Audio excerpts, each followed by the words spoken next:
So hello everyone. सो कैसे हैं आप लोग। आज हम लोग स्टार्ट करने वाले हैं Coulomb's law in vector form. पिछले बार हम लोग छूट गया था, Coulomb's law in vector form लोग नहीं कर पाए थे। आज हम लोग करने वाले हैं Coulomb's law in vector form. देखिए बहुत अच्छे से समझ में आएगा आपको, मतलब एकदम आज। अच्छा, इसके बाद हम लोग सुपर पोजिशन प्रिंसिपल भी पढ़ने वाले हैं। तो आप सुपर पोजिशन प्रिंसिपल जब पढ़िएगा तो आप बोलिएगा कि हाँ सर एकदम मज़ा आ गया। तो आइए स्टार्ट करते हैं हम लोग Coulomb's law in vector form. Coulomb's law in vector form. Coulomb's law in vector form. Easy explanation एकदम इसका। हालांकि बुक में देखने से बड़ा कॉम्प्लेक्स लगता है, लेकिन एक चीज़ हमेशा फॉलो करना, हमेशा इजी की तरफ नहीं जाना है।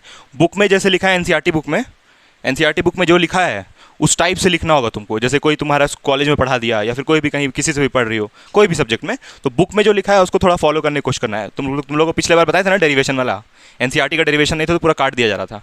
तो इसलिए डेरिवेशन तो खैर अभी स्टार्ट नहीं हुआ है। अच्छा, इस चैप्टर में कितना डेरिवेशन है? तो इस चैप्टर में टोटल 6 डेरिवेशन है, 6 नंबर ऑफ डेरिवेशन 6 है। हाँ, एक दो बढ़ भी सकता है, लेकिन जो एग्जाम में आता है उस 6 में से ही कोई एक आता है एग्जाम में। तो इस चैप्टर में 6 है, फिर आगे वाला चैप्टर में 7, ऐसे करके मतलब डेरिवेशंस है बहुत सारा। तो अब देखो, सबसे पहले Coulomb's law in vector form. तो उसके लिए पहले तुमको कूलम्स लॉ पता होना चाहिए। कूलम्स लॉ सिंपली क्या बोलता है कि दो चार्ज है तो वा तो एक दूसरे को क्या करेगा, वो अट्रैक्ट, या तो एक दूसरे को क्या करेगा, रिपेल। लेकिन अब हमको ये जानना है कि जब वो एक दूसरे को अट्रैक्ट कर रहा है तो उसका डायरेक्शन है ना, अट्रैक्शन कैसे होता है, ऐसे। रिपल्शन कैसे होता है, ऐसे। ये समझ रही हो? तो उसको वेक्टर फॉर्म में दिखाना है मैथमेटिकली। उसके लिए तुमको एक चीज़ पता होना चाहिए। क्या? तो एक चीज़ तुमको पता होना चाहिए, यूनिट वेक्टर। सुनियो जिंदगी में नाम इसका, यूनिट वेक्टर। इसको हम लोग ऐसे डिनोट करते हैं, ऐसे 3 टाइप का यूनिट वेक्टर होता है। चलो हमको कौन बताएगा नाम उसका? 3 टाइप का यूनिट वेक्टर होता है फिजिक्स में, आई कैप, जे कैप, के कैप। करेक्ट। जैसे एक्स एक्सिस के अलॉन्ग आई कैप होता है ना, वाई एक्सिस के अलॉन्ग जे कैप होता है। अगर हम तुमसे पूछे ना कि ये जो एक्स एक्सिस है, ये जो वाई एक्सिस है और ये जो जेड एक्सिस है, एक्स इस तरफ, वाई ऊपर और जेड इस तरफ, है ना। जेड ऐसे है तुम्हारे तरफ, जेड इस तरफ थोड़ी होता है, ये इस तरफ होता है। और माइनस जेड किधर होगा, इसके पीछे। तो ये एक्स वाई जेड का कोई डायरेक्शन तो है नहीं, एक्स इस तरफ है तो इस तरफ है, तो ये एक्स एक्सिस वेक्टर क्वांटिटी है क्या? ये जो हम लोग लिखते हैं मैथ्स में ऐसे एक्स एक्सिस, ये वेक्टर क्वांटिटी थोड़ी है। वेक्टर है क्या ये? नहीं, वेक्टर का मतलब होता है जिसके पास डायरेक्शन हो। तो इसका डायरेक्शन कौन बताएगा? इसका डायरेक्शन कौन बताएगा? तो आएगा एक नया चीज़, क्या? यूनिट वेक्टर, आई कैप। इसका डायरेक्शन कौन बताएगा? जे कैप। और इसका डायरेक्शन के कैप। अगर हम नीचे पूछ लेंगे तो क्या हो जाएगा? माइनस जे कैप। भाई तुमको ये बात समझ में आ रहा है? माइनस जे कैप। इधर इसके इधर ये आई कैप है तो इस तरफ क्या होगा? माइनस आई कैप। चलो समझ गई। मतलब ऐसा कुछ होता है यूनिट वेक्टर का, ऐसा कुछ सीन होता है। हाँ, यहाँ पर कैप छूट गया, सॉरी। ऐसा कुछ सीन होता है यूनिट वेक्टर का। तो अब जब कूलम्स लॉ को वेक्टर फॉर्म में यूज़ करना है, मतलब रिप्रेजेंट करना है, तो किसका यूज़ करेंगे? यूनिट वेक्टर का। ये चीज़ दिमाग में रखना। फिजिक्स में किसी भी चीज़ को अगर वेक्टर फॉर्म में रिप्रेजेंट करना है तो किसका यूज़ करते हैं? यूनिट वेक्टर का। उसमें यूनिट वेक्टर होना बहुत जरूरी है, ठीक। अब यूनिट वेक्टर ऐसा क्या करता है, तो जैसे देखो ना, तुमको हम बोलेंगे माइनस आई कैप, तो तुम समझोगी ओ सर ओरिजिन से इस तरफ वाला का बात कर रहे हैं। हम बोलेंगे तुमको जे कैप, तो तुम बोलोगे अच्छा आप ऊपर वाला वाई एक्सिस का बात कर रहे हैं। तो डायरेक्शन पता चल रहा है कि नहीं, बताओ? है। तो ठीक वैसे ही यहाँ जो कूलम्स लॉ है उसको भी वेक्टर फॉर्म में रिप्रेजेंट करना है। तो पहले हम लोग लेंगे यहाँ पर 2 charges. Let us consider 2 charges. Sir ये सब क्यों लिखवा रहे हैं? क्योंकि तुम्हारा एग्जाम में ना बोलता है वेक्टर फॉर्म में रिप्रेजेंट करने के लिए, तो ये सब लिखना पड़ेगा। Let us consider 2 charges. 2 charge ले लेंगे और एक काम करते हैं कि दोनों चार्ज को सेम नेचर का लेते हैं। दोनों चार्ज को हम सेम नेचर का लेते हैं। सेम नेचर समझती हो? सेम नेचर मतलब एक पॉजिटिव तो दूसरा भी क्या होगा? Positive. Coulomb's law in vector form चल रहा है। तो यहाँ पर एक हम चार्ज लेते हैं, let the charges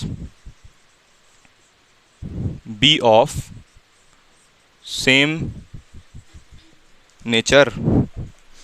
same nature,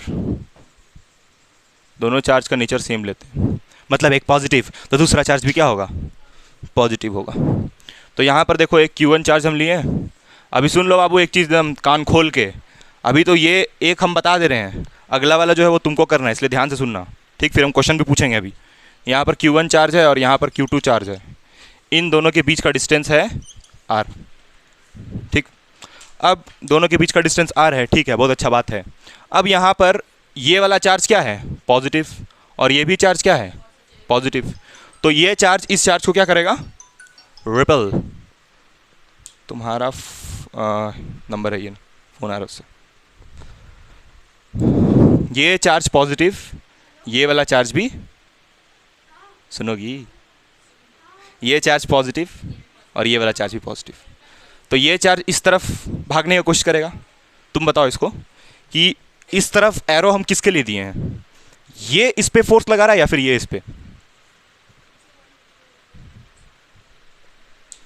देखो इस तरफ भगाया जा रहा है इसको, तो इस तरफ पीछे से कौन ठेल रहा होगा? ये तो क्योंकि देखो दोनों चार्ज क्या है, पॉजिटिव, पॉजिटिव है दोनों चार्ज, तो पॉजिटिव है तो एक दूसरे को ऐसे रिपेल करेगा ना, है? तो Q1 इस तरफ जाएगा और Q2 उस तरफ, यानी कि Q2 इस तरफ जाएगा।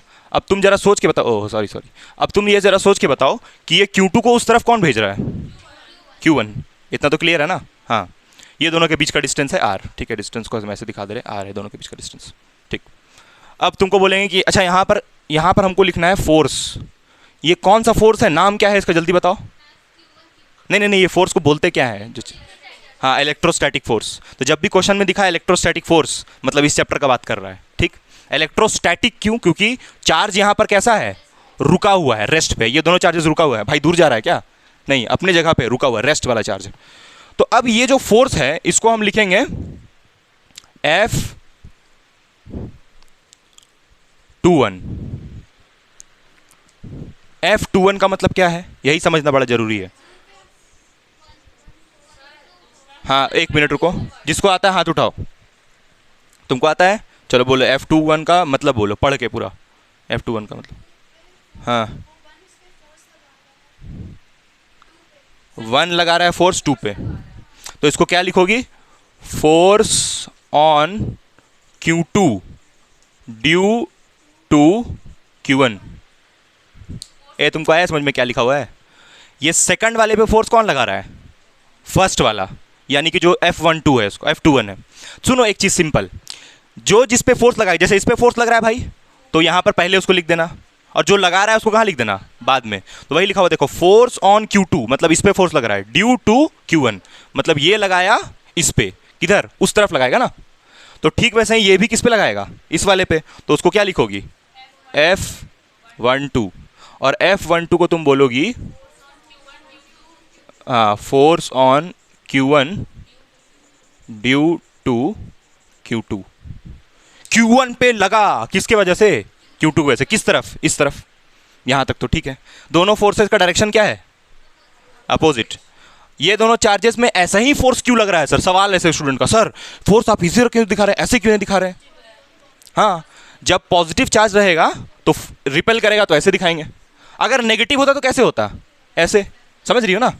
मान लो ये चार्ज नेगेटिव, ये चार्ज नेगेटिव, तब क्या होता, अट्रैक्ट कर देता। हाँ, कुछ भी कुछ, अगर नेगेटिव और पॉजिटिव रहेगा तब वैसा होगा ना, अगर दोनों नेगेटिव रहेगा तब तो इस तरफ रहेगा तब भी है। तो यहां पर देखो क्या लिखे, let the charges be of same nature. Same nature का मतलब जरूरी नहीं कि ये पॉजिटिव हो, दोनों नेगेटिव भी हो सकता है। अगर दोनों को हम कर दें अपोजिट नेचर का, इसको कर दें नेगेटिव और ये पॉजिटिव, तब फोर्स कैसे लगेगा, ऐसे लगेगा, अट्रैक्टिव। अरे तब भी तो अपोजिट होगा क्या? तो ये चाहे सेम नेचर का हो चाहे अपोजिट नेचर का हो, अभी तो सेम नेचर का है, सेम नेचर का है तब भी दोनों फोर्स का डायरेक्शन अपोजिट, सेम नेचर में अपोजिट लग रहा है। और अगर दोनों का नेचर अपोजिट होगा तब भी कैसा लगेगा, अपोजिट। मतलब फोर्स का डायरेक्शन हमेशा अपोजिट होगा। ये बात तुमको नहीं आया समझ में? देखो यहाँ पर देखो, जैसे ये दोनों फोर्सेस इस तरफ लग रहा है ना, ये पॉजिटिव ये पॉजिटिव, तो एक दूसरे को रिपेल किया तो ऐसे भाग गया। अगर हम बोल रहे हैं, अब हम क्या, दूसरा बात हम क्या बोल रहे हैं कि इसको हम कर देते हैं नेगेटिव, तो ये नेगेटिव और ये पॉजिटिव, तो दोनों आपस में प्यार करेगा। प्यार का मतलब क्या होता है कि ये इसको अट्रैक्ट करेगा। तो ये दोनों फोर्सेस जो तुमको दिख रहा है सेम डायरेक्शन में या अपोजिट डायरेक्शन में, ये मेरा सवाल है। अपोजिट, तो वही बोल रहे कि जब ये लोग प्यार करेगा तब भी अपोजिट डायरेक्शन फोर्स का, और जब दूर भाग रहा है तब भी अपोजिट डायरेक्शन फोर्स का। समझ रही हो क्या बोल रहे हैं? जैसे मान लो दो लड़का लड़की मिला, तो कैसे मिलता है, इधर से लड़का आ रहा है उधर से लड़की आ रही है, अपोजिट डायरेक्शन में एक दूसरे से चल रहा है। दो लड़का लड़की का ब्रेकअप हो गया, तो वो उस तरफ जाएगा और वो उस तरफ जाएगी, तभी तो अपोजिट होगा ना। तो दोनों ही डायरेक्शन में वो लोग, मतलब दोनों ही केस में वो लोग अपोजिट चलता है। आया समझ में कि नहीं है बोलो भाई? हाँ, तो अब हमको इसको वेक्टर फॉर्म में लिखना है। तो देखो इसके ऊपर ना हम वेक्टर लगा देते हैं। अब ये फोर्स के ऊपर क्या लगा दिए, वेक्टर। इस फोर्स 1 2 में भी लगाना पड़ेगा वेक्टर, क्योंकि इसको वेक्टर फॉर्म में रिप्रेजेंट करना है। अब हम तुमको रिप्रेजेंट फाइनली करके दिखाते हैं कि लिखते कैसे हैं उसको।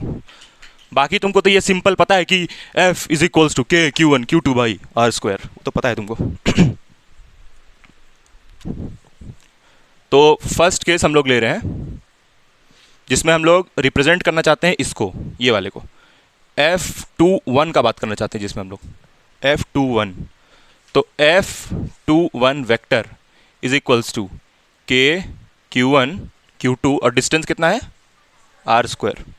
अब सुनो ध्यान से, यहां पर लगाना पड़ता है यूनिट वेक्टर। क्या लगाना पड़ता है? Unit vector. What is unit vector? तुम नहीं आई थी भाई, तुम्हारा लेट हो गया आने में। यूनिट वेक्टर का मतलब ये होता है कि ये जैसे फोर्स लग रहा है तो ये फोर्स इस तरफ लग रहा है।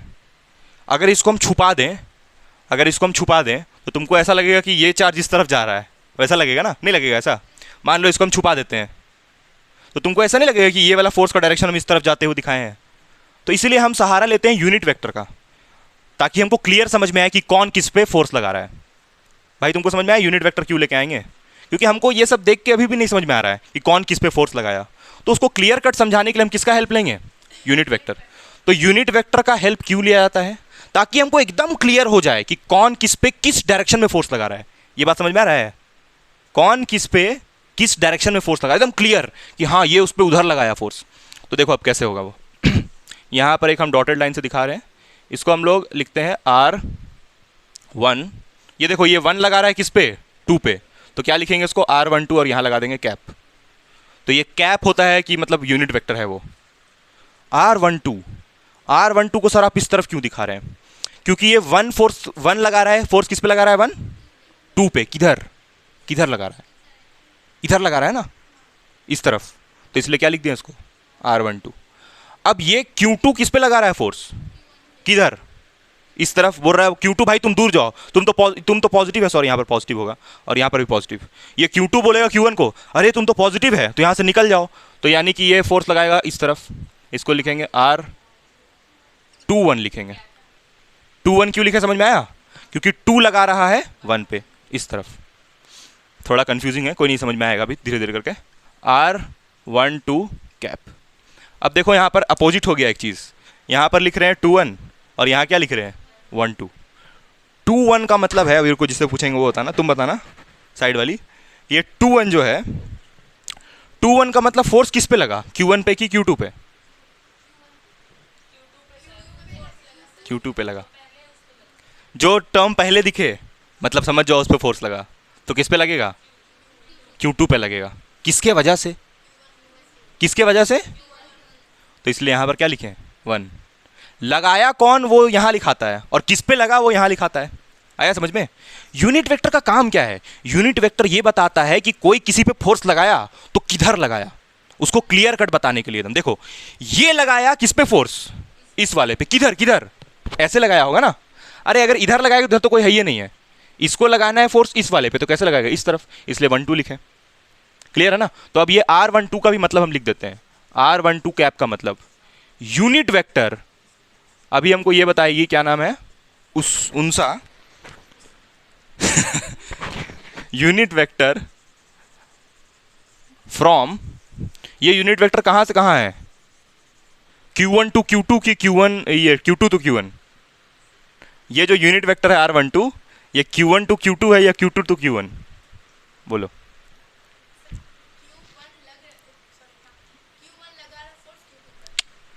ये यूनिट वेक्टर का वो काम ही नहीं है कि फोर्स का ये तो डायरेक्शन के लिए है ना, फोर्स के लिए थोड़ी है। तो यहां पर क्या लिखोगे? Unit vector from Q1 to Q2, Q2 to Q1। क्या?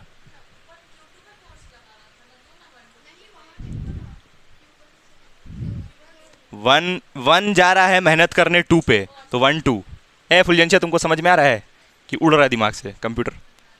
हमको तो लग रहा है उड़ रहा है। चलो यहाँ तक आए समझ में? चलो अब तुम लोग का काम है भाई, अब नेक्स्ट वाला तुम लोग रिप्रेजेंट करके दिखाओ। तो ये हुआ इसका रिप्रेजेंटेशन। चलो अब हमको एक सवाल है मेरा, यहाँ तो इधर तो सब कर लेगा। ये बताओ हमको कि R12 कैप को हम लिखेंगे क्या, इसका वैल्यू क्या होगा, ये कौन बताएगा? हाँ बताओ। Very good. आर का वेक्टर डिवाइडेड बाई R12 का मॉड या फिर आर का मॉड, ये फॉर्मूला होता है यूनिट वेक्टर का। ये कहाँ पढ़ाया गया है? 11th क्लास में, इसलिए ज़्यादा ऐसे सॉरी बाप रे नया चीज़ नहीं, कुछ नया नहीं है, वही पुराना है।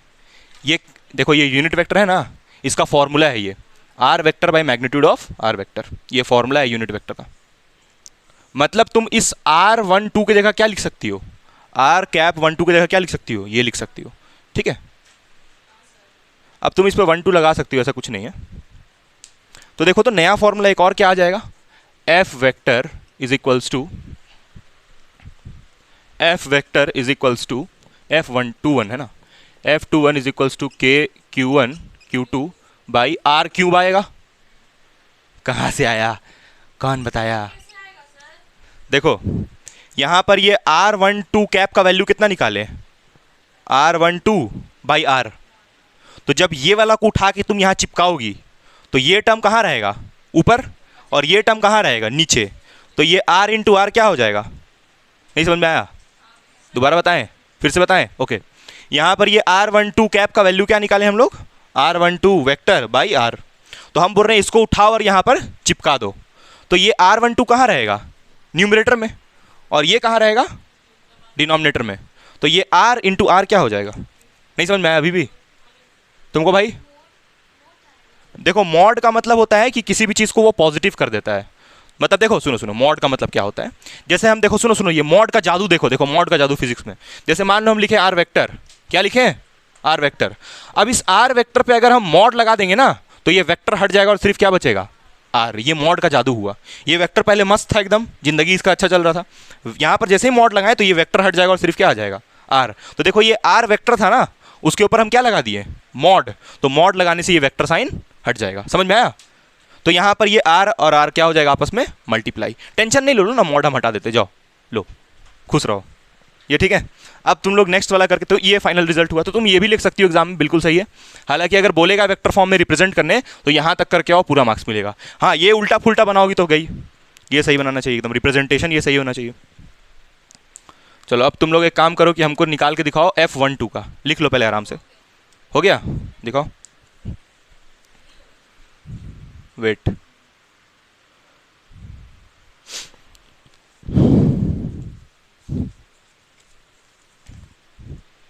F21 का था ना ये। हाँ ठीक है, सही है, सही है।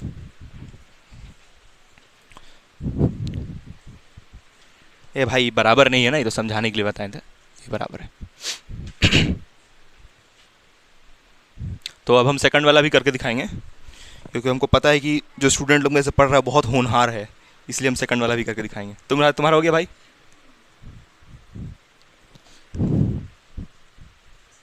हाँ आगे देखो भाई, सेकंड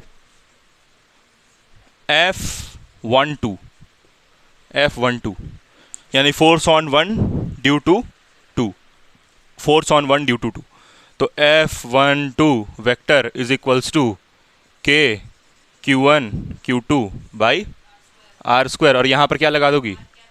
आर कैप 21। खत्म, यही करना है। लेकिन रटना नहीं भाई, रटवाए नहीं हम बिल्कुल भी, है ना। समझा दिए सबका मीनिंग, यूनिट वेक्टर का भी मतलब समझा दिए। यूनिट वेक्टर का ये काम है बताना कि फोर्स किधर लग रहा है, कौन किस पे लगा रहा है, और इसका मतलब भी बता दिया कि 2 1 का मतलब क्या है ना। तुमको वो लिखना पड़ेगा एग्जाम में कि 2 1 का मतलब क्या है, 1 2 का मतलब क्या है। 1 2 का मतलब होगा फोर्स ऑन 1। तुम बताओ क्या होगा 1 2 का मतलब? ठीक है, तुम बताना भाई। हाँ, कि ये R21 को क्या बोलोगी? R21 को क्या बोलोगी? 2 1 पे लगा रहा है, ये फोर्स थोड़ी है, ये तो यूनिट वेक्टर है। यूनिट वेक्टर डायरेक्शन बताने के लिए होता है, तो क्या वो लिखोगे क्या उसको? हाँ, या फिर unit vector along Q2 to Q1, हाँ दोनों सही, ठीक है।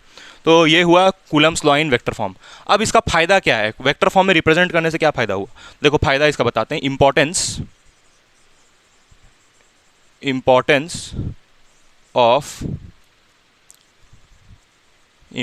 चलो इंपॉर्टेंस लिखते थे, समझ जाओगी इसका इंपॉर्टेंस क्या है।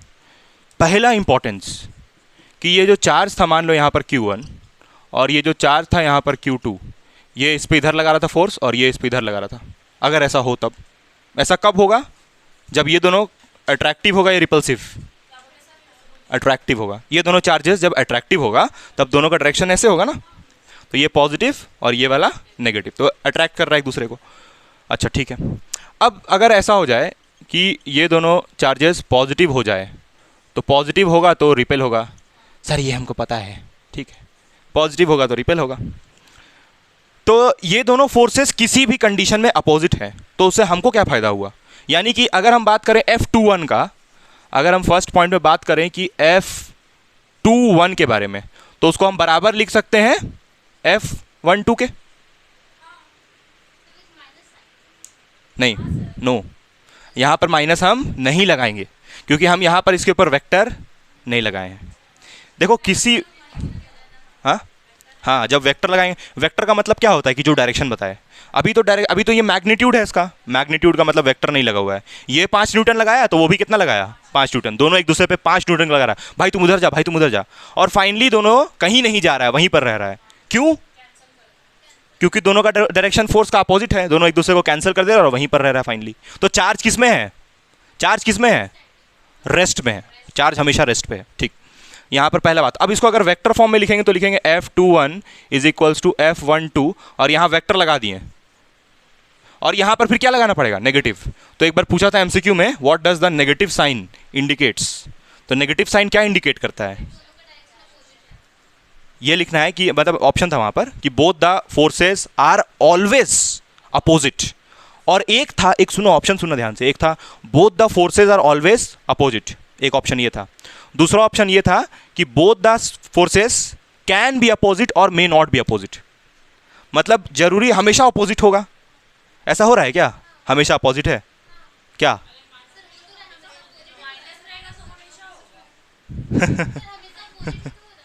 अरे भाई माइनस प्लस से मतलब ही नहीं है। देखो यहाँ पर ये प्लस है, ये माइनस है, तब भी अपोजिट डायरेक्शन में, ये प्लस प्लस है तब भी अपोजिट डायरेक्शन में। किसका? नेगेटिव का।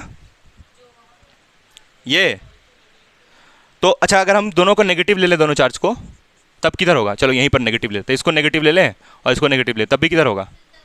तब भी उधर ही होगा। तो फोर्स तो हमेशा अपोजिट है ना। मे नॉट का क्या बात है यहाँ पर? मे नॉट भी ऐसा तो नहीं हो रहा है ना भाई, हमेशा वो क्या है?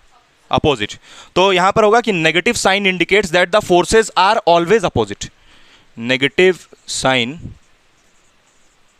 इंडिकेट्स दैट द फोर्सेस, तुम लोग का जो एक बार एक गंदा क्वेश्चन पेपर आया था उसमें ये पूछा था, गंदा ही आता है तुम लोग क्वेश्चन पेपर, उसमें ये पूछा था कि इससे फायदा, मतलब कि ये कौन सा लॉ को सेटिस्फाई कर रहा है? अगर दोनों लगने वाला फोर्स अपोजिट है तो ये किस लॉ को सेटिस्फाई कर रहा है? हाँ, न्यूटन्स, क्या बोली? Ohm's law. अरे Newton's third law of motion. Newton's third law of motion क्या बोलता है? हाँ, कि अगर हम किसी को प्यार करेंगे तो वो वापस हमको भी पलट के प्यार करेगा, क्या? तो वही चीज़ तो यहाँ पर भी हो रहा है, ये इसको मार रहा है तो ये भी इसको मार दे रहा है, ठीक है। तो यहाँ पर Newton's third law of motion भी सेटिस्फाई हो रहा है। Negative sign indicates that the forces are opposite, ऐसे इंग्लिश वाली मैम बोलती थी। और अब यहाँ पर आखिरी बात इसके बारे में कि this satisfies Newton's, sorry Newton का कैपिटल में भाई, न्यूटन्स तीसरा लॉ, थर्ड लॉ। अब और इंपॉर्टेंट बात, एक यूनिट वेक्टर के बारे क्या कमेंट करोगी? यूनिट वेक्टर के बारे क्या कमेंट करोगी? सर कुछ नहीं, यूनिट वेक्टर भी तो अपोजिट है, यूनिट वेक्टर का भी डायरेक्शन अपोजिट है, और यूनिट वेक्टर से ही ये पता चल रहा है कि दोनों फोर्स का डायरेक्शन किधर है। तो दूसरा बात यहाँ पर, ये पॉइंट नंबर 1 हुआ ना, इधर लिख रहे हैं point number 2, R12 cap is equals to minus R21 cap, सही है ना? है? दोनों अपोजिट डायरेक्शन में यूनिट वेक्टर ना। हाँ, ये R12 उधर तो ये R21 इधर था ना, ठीक। ये हो गया दूसरा बात। तीसरा इंपॉर्टेंस, और क्या तीसरा इंपॉर्टेंस है इसका? और कुछ जो तुमको दिख रहा है? The forces cancel each other, cancel कर रहा है, तो यानी चार्ज हमेशा किस पे रह रहा है, रेस्ट पे। तो ये इसका इंपॉर्टेंस हुआ कि अगर हम लोग ये दिखा देते हैं तो हमको पता चल जाएगा कि कौन फोर्स किधर लग रहा है, ये सब इंपॉर्टेंस तुमको आ गया समझ में इतना, ठीक। अब हम आते हैं नेक्स्ट, जो हम लोग पढ़ रहे हैं इतना दिन से कूलम्स लॉ जो पढ़ रहे हैं, उसका डीमेरिट क्या है। डीमेरिट मतलब क्या ऐसा नहीं होगा कि कूलम्स लॉ हम नहीं लगा सकते वहाँ पर। चार्ज मूविंग होगा तब नहीं, वेरी गुड। और हम किसके बारे में बात कर रहे हैं, पहले हम क्लियर कर देते हैं। कूलम्स लॉ हम दो चार्ज पे लगा रहे हैं। कब लगा रहे हैं सर, एक चार्ज यहाँ हो एक चार्ज यहाँ हो, दोनों के बीच में कुछ डिस्टेंस हो, तो तुम कूलम लॉ वहाँ पर एकदम हंसते खेलते लगा दोगे। अगर डिस्टेंस नहीं होगा, आर का वैल्यू 0 होगा, तब तो नहीं लगे, तब तो बातें कूलम्स लॉ तब वहाँ पर हो गई नहीं ना, वो तो अलग चीज़, उसको नहीं लिखना है। एक हुआ जो वो बोली, क्या बोली थी फिर से बोलो, भूल गई देखो बोल करके, तो जाली प्रोफेसर। हाँ हाँ, मूविंग चार्ज नहीं होना चाहिए, मतलब ये नहीं कि ऐसे चलना चाहिए, वो नहीं होना, स्टैटिक चार्ज होना चाहिए पहला ये। और कुछ और क्या, हाँ और कहाँ कुछ और क्या दिक्कत है, ये डिस्टेंस कितना होना चाहिए, तो जो चार्ज है उसके बीच में जो डिस्टेंस है वो कितना होना चाहिए, डिस्टेंस समझ रही हो ना, जो डायग्राम बना रहे बार बार Q1 Q2, ये बीच का डिस्टेंस कितना होना चाहिए, वो कितना होना चाहिए। न्यूक्लियस जानती हो, बताए थे तुम लोग एक बार, बड़ा सा मैदान है, उस मैदान में एक बॉल रख दो तो वो पूरा मैदान क्या हो जाएगा, एटम, और वो जो छोटा सा बॉल है वो क्या हो जाएगा, न्यूक्लियस। तो न्यूक्लियस का साइज बहुत छोटा है, सर कितना है, न्यूक्लियस का साइज थोड़ी रेडियस होता है ना, ये न्यूक्लियस ऐसा होता है ना, मान लो ऐसा, हालांकि ऐसा नहीं, बहुत छोटा होता है न्यूक्लियस, तो उसका रेडियस पता है कितना होता है, बता दीजिए। 10⁻⁻15 सॉरी 10⁻⁻15 मीटर, -15 समझ रही हो, 10⁻⁻15 -15 समझती हो ना, कि बहुत छोटा हो जाएगा एकदम, बहुत छोटा, मतलब तुम्हारे सामने ये कुछ नहीं है। तो यानी कि न्यूक्लियस का साइज बहुत छोटा होता है। तो हम लोग ये बोलते हैं ना कि जो दो चार्ज है Q1 और Q2, दोनों के बीच का जो डिस्टेंस है वो कम से कम न्यूक्लियस का साइज से ज़्यादा होना चाहिए, सही है ना, न्यूक्लियस इतने छोटू सा एकदम, तो न्यूक्लियस का साइज से ज़्यादा डिस्टेंस होना चाहिए कम से कम, समझ में आया मेरा बात। न्यूक्लियस का साइज इतना छोटा है, बहुत छोटा, मतलब तुम देख रही हो कितना लिख दिया यहाँ पर, ये एनसीईआरटी में लिखा है -10⁻⁻15, अपने से हम कुछ भी नहीं लिख रहे हैं, ठीक। तो इतना छोटा होना चाहिए साइज, मतलब इतना छोटा होता है न्यूक्लियस का, तो उससे बड़ा होना चाहिए साइज। अच्छा, एक और चीज़ पूछता है कि कहाँ तक जाता है रेंज, मतलब जैसे मान लो कि ये लोग इतना दूरी पे है अभी, तो फोर्स मस्त लग रहा है, इतना दूर हो गया तो फोर्स घटेगा कि बढ़ेगा भाई, तुम बताओ। घटेगा, क्योंकि दूर हो गया ना, और दूर जाएगा तो प्यार और घटते जाएगा, घटते जाएगा, घटते जाएगा, घटते जाएगा, एक समय ऐसा आएगा जिस समय लॉन्ग डिस्टेंस रिलेशनशिप हो जाएगा, क्या बहुत दूर चल जाएगा चार्ज। तो वो लॉन्ग डिस्टेंस रिलेशनशिप कितना होना चाहिए ये पूछ रहा है यहाँ पर, दोनों चार्ज का मैक्सिमम दूरी कितना होना चाहिए, मैक्सिमम दोनों एक दूसरे से कितना दूर होगा, कितना होगा बताओ। 10⁻8 मीटर, 10⁻18 मीटर, 10⁻18 समझती हो हैं। अगर हम बोलते हैं ए भिखारी है, बात करना बंद करो ना, तुरंत एकदम बात करने लगती कि हम जब रोड में थे तो हमको 5 रुपये हुई, तुमको नहीं दी थी, अरे हमको दी थी, हम मांगे थे, तो तुरंत ये सब क्या बात करने की जरूरत है, ये सब कम से कम मत बात करो यार यहाँ पर। अच्छा क्या पूछ रही, बोलो बोलो, हाँ क्या बोल रही हो, फिर से बोलो। हाँ, मतलब उससे हमको पता चलेगा ना कि चार्ज का दूरी आखिर होना, जैसे तुम सोच रही हो ना कि सर आप कभी 5 मीटर दूरी दे रहे हैं, कभी 2 मीटर दे रहे हैं दूरी, तो हम मैक्सिमम कितना दूरी ले सकते हैं, मैक्सिमम वो लोग एक दूसरे से कितना दूर रहेगा कि एक दूसरे से प्यार होगा या तो रिपेल करेगा। हाँ, कहाँ पर उसका इफेक्ट खत्म हो जाएगा। जैसे देखो यहाँ पर ये जो चार्ज है Q1 और यहाँ पर ये जो चार्ज है Q2, इसका डिस्टेंस हम लोग क्या ले रहे हैं, R। तो अभी ये वाला मान लो इसको अट्रैक्ट करेगा, अट्रैक्ट कब करेगा भाई, जब ये पॉजिटिव होगा और ये क्या होगा, नेगेटिव, तब अट्रैक्ट करेगा।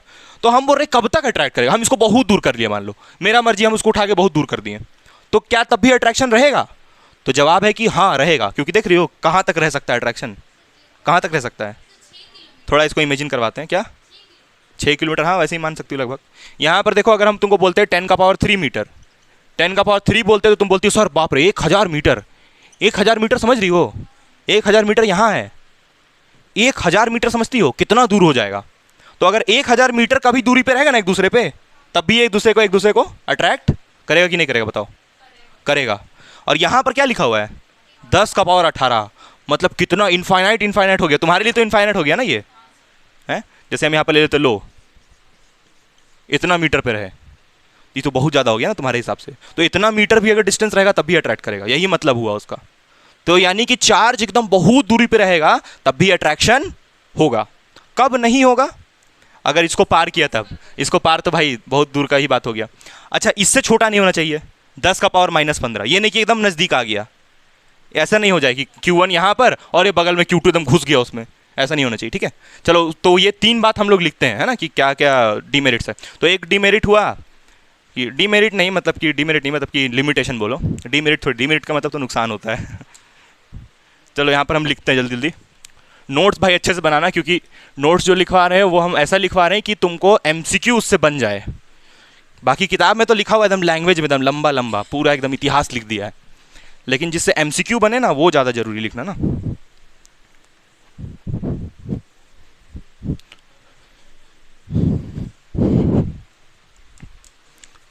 लिमिटेशन पता है तुमको, लिमिटेशन कूलम्स लॉ का है ना, वो नहीं लिख रहे। तो पहला बात,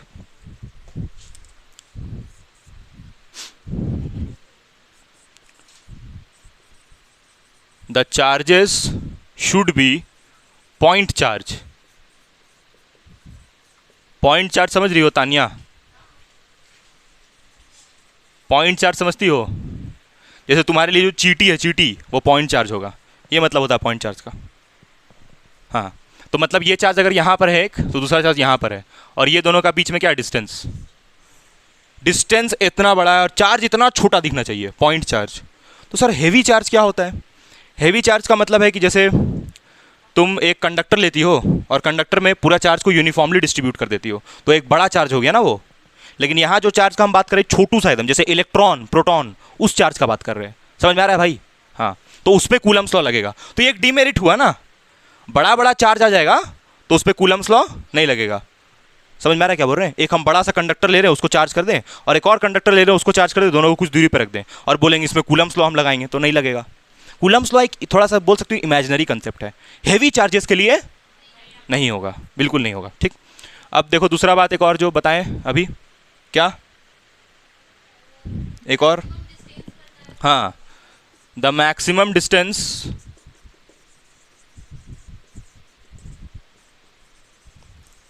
कैन बी कितना, 10 का power 18 metre, and the distance between them, ये देम कौन है? देम मतलब वो और तुम। देम मतलब दो चार्ज Q1 Q2, उसके बीच का जो minimum distance between them should be greater than कितना,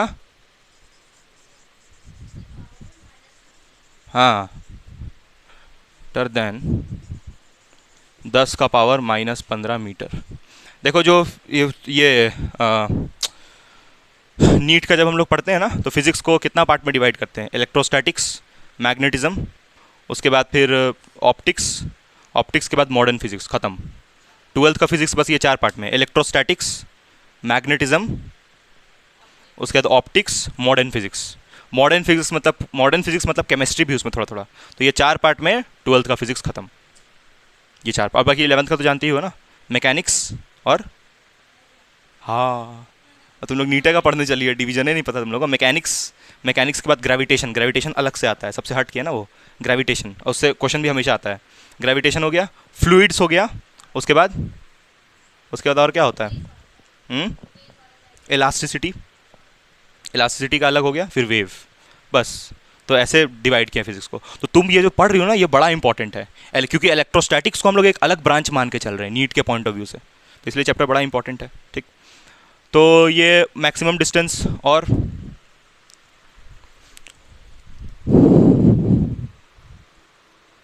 टाइम भी देखते रहना पड़ेगा।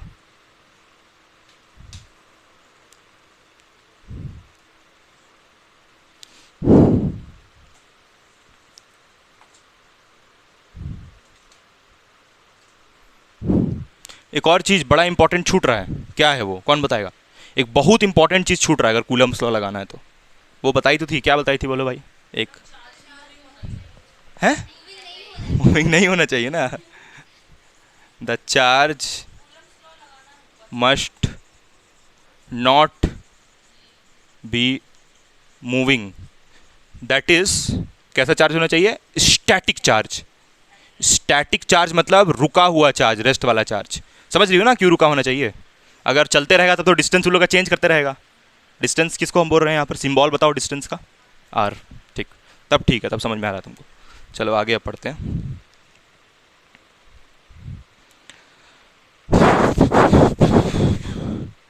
आगे अब हम लोग को एक नया चीज़ पढ़ना है, रिलेटिव परमिटिविटी।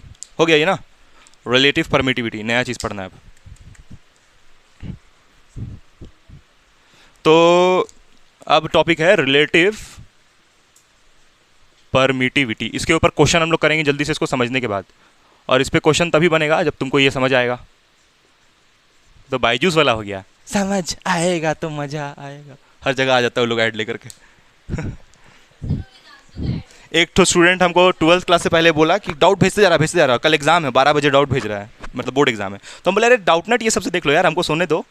तो बोला कि सर उसमें जब खोलते तो बायजूस वाला आ जाता है अपना ऐड लेकर के, समझ आएगा तो मज़ा आएगा, दिमाग खराब हो गया, हम नहीं देखेंगे उससे। रिलेटिव परमिटिविटी, रिलेटिव परमिटिविटी या इसको एक और नाम बोलते हैं, तुम जो पढ़ा है वो बताओ। रिलेटिव परमिटिविटी का एक और नाम है क्या?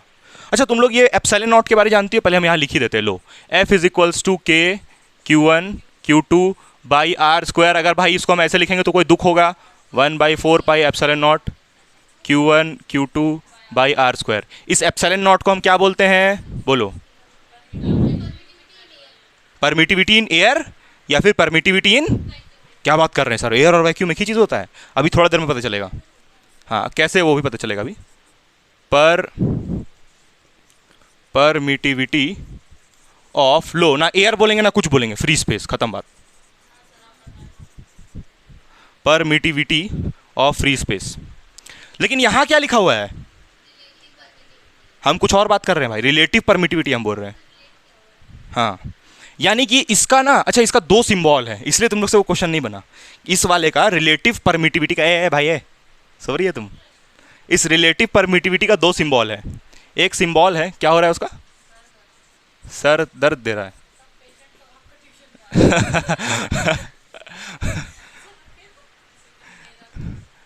देखो रिलेटिव परमिटिविटी का दो सिंबल होता है, तुम मास खटा लो, उसी से लगता है, हमको लगता है ये हो रहा होगा तुमको। देखो रिलेटिव परमिटिविटी का दो सिंबल है, तीसरा बार ये हम बोल चुके हैं क्योंकि ये बहुत जरूरी है समझना। एक एप्सिलॉन आर और ये के। अब देखना, एक एप्सिलॉन आर जो है ना, ये रिलेटिव परमिटिविटी लिखे ना, तो रिलेटिव लिखने के लिए यहाँ क्या लगा दिए? आर। अब यहाँ पर ओ क्यों लिख रहे हैं? क्योंकि किसका बात कर रहे हैं, ये समझ में आया? नीचे में सफिक्स बोलते हैं इसको, है ना, सफिक्स नीचे में जो लगाते हैं। ठीक, अब एक बड़ा कंफ्यूजन यहाँ पर, ये के को हम कांस्टेंट बोलते हैं, क्या वही के है क्या ये वाला? सुनो ध्यान से, ये कान मत खुजाओ, यहाँ देखो ये के है और ये एक और के है, सेम है दोनों? ये तो क्या बकवास कर रही है यार, अलग अलग है दोनों। वही तो समझना है, ये के और ये के का मतलब अलग है, क्योंकि इस वाले के का मतलब है 1/4 पाई एप्सिलॉन नॉट, और ये के का मतलब एप्सिलॉन आर है। लिखने का तरीका है, एप्सिलॉन आर इसको बोलते हैं। ठीक, तो ये एप्सिलॉन आर और के एक ही चीज़ है, इसमें पगलाता है सब।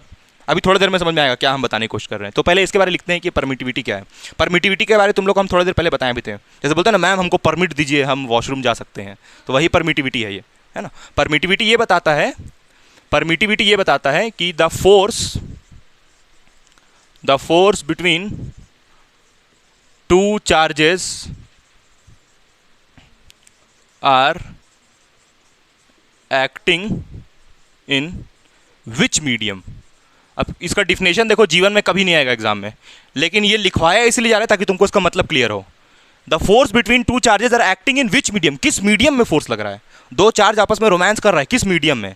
एयर में, वाटर में, या फ्री स्पेस और वाटर फ्री स्पेस और एयर एक ही चीज़ है?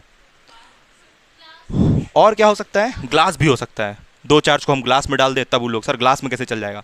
अरे भाई हनी होता है ना, हनी, तो हनी से भी चार्ज क्रिएट हो सकता है। हाँ हनी से भी चार्जेस क्रिएट हो सकता है, वो बाद में उसके बारे में बताऊँ, उसको छोड़ो, अभी कंफ्यूज ज़्यादा मत हो। तो दो चार्ज को हम वाटर में भी प्लेस करके फोर्स लगा सकते हैं, दो चार्ज को हम एयर में भी लगा सकते हैं। तो कहाँ है वो दो चार्ज, उसके बारे में कौन बताता है? परमिटिविटी। जैसे अभी हम बोल रहे हैं परमिटिविटी ऑफ फ्री स्पेस, यानी दोनों चार्जेस, ये दोनों किस में है? एयर में है ना। अब जैसे अगर हम ऐसा लिख दे फॉर्मूला, अब देखना ध्यान से, F इज इक्वल्स टू, देखना 1/4 पाई एप्सिलॉन एम, अब ये एप्सिलॉन एम अलग चीज़ है, ये एप्सिलॉन आर अलग है, ये एप्सिलॉन एम अलग है, और ये एप्सिलॉन नॉट ये भी अलग है। व्हाट इज एप्सिलॉन एम, ये कहाँ से आ गया सर? हाँ, मीडियम। ये एप्सिलॉन एम का मतलब क्या है? देखो अभी हम 3-4 मीडियम का नाम लिया ना, पानी, एयर और ग्लास, तो 3-3 मीडियम का नाम लिख दिए। तो यानी कि अब हम इसके जगह क्या लिख देंगे? Epsilon m. यहाँ पर एम का मतलब क्या है? मीडियम। अब वो मीडियम कोई भी हो सकता है, एयर, वाटर, ग्लास, कोई भी हो सकता है। ठीक है, ठीक। तो एक काम करते हैं, ये वाला भी फॉर्मूला यहाँ लिखते हैं एक बार। F is equals to 1/4 pi epsilon naught Q1 Q2 by are square. ये एक बार और लिख दिए फॉर्मूला। अब इसको एक काम करते हैं, मान लेते हैं इक्वेशन नंबर 1, और इस वाले को हम ले रहे हैं इक्वेशन नंबर 2। हम ये सब क्यों कर रहे हैं? क्योंकि हमको इसके और इसके बीच क्या चाहिए? रिलेशनशिप। ये वाला और ये वाला के बीच हमको चाहिए रिलेशनशिप, उसके लिए हम कर रहे हैं। ये फोर्स कहाँ का है? ये फोर्स कहाँ का है? मतलब दो चार्जेस कहाँ है? फ्री स्पेस में है ना, तो यहाँ पर फोर्स ऑन एयर लिख दें। ये फोर्स कहाँ का है पता है? कोई भी मीडियम का होगा, तो इसको FM लिख दें, फोर्स ऑफ मीडियम। अब एक काम करो, दोनों को डिवाइड मार दो, दोनों इक्वेशन को, बताओ क्या आ रहा है रिजल्ट।